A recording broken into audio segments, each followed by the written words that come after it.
Not sure where to begin. Luka certainly had a spectacular game.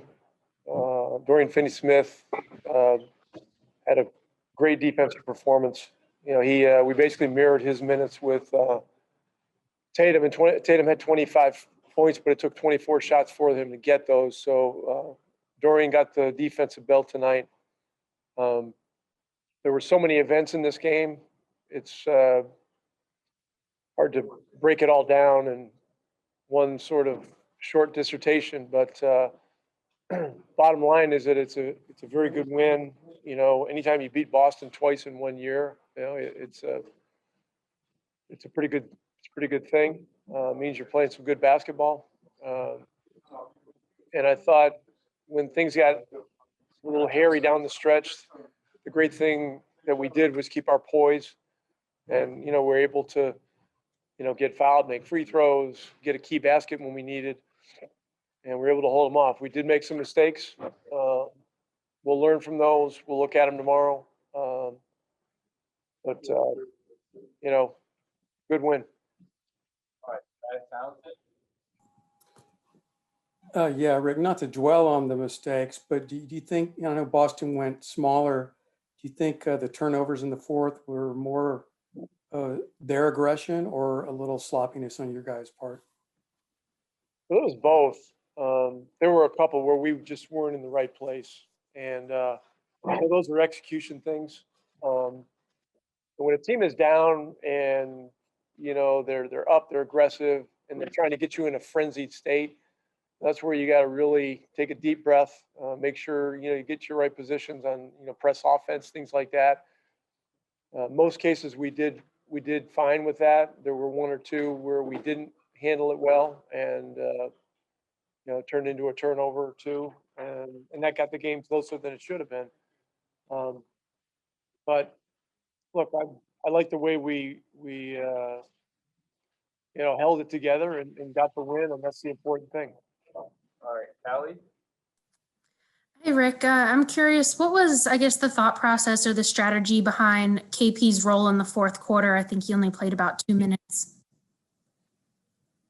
They were very small, and just would have been a very tough defensive thing for him to guard, Marcus Smart. That was the guy that he was going to have to guard. And I did put him in with a little over 4 minutes left because I did want to get him back into the game. But the matchups were extremely difficult. And, he understood, when I subbed him in, he actually said, are you sure? I said, yeah, you're going to guard Smart, and here's how we're going to play these situations. And, he did okay for a minute or so, but they kept coming at us so quickly. It would have been, unfair to him to have to, guard different guys in cross matches at the 3-point line with those guys coming at you 100 miles an hour. So it was good. He got Maxey a minute of rest, and then, we were able to finish the game. Any Stepco? Rick, in games like this, can you kind of see Jalen's confidence? It's always good, but just growing by the minute. Yeah, that's just who he is. I mean, he's been a confident player since he arrived here. Confident yet humble, and he's a guy that always looks in the mirror and is honest with himself. It's been well documented. I've talked about it quite a few times. When he first got here, it didn't go so great. In the summer league and stuff like that. And he went home and made a lot of adjustments. And he at that point he was lacking a definable downhill game, rim attack game, and the NBA 3 was not in his range yet. And so we went home and worked on it for a month and a half. Came back. His range was better, and he really began to develop the downhill game.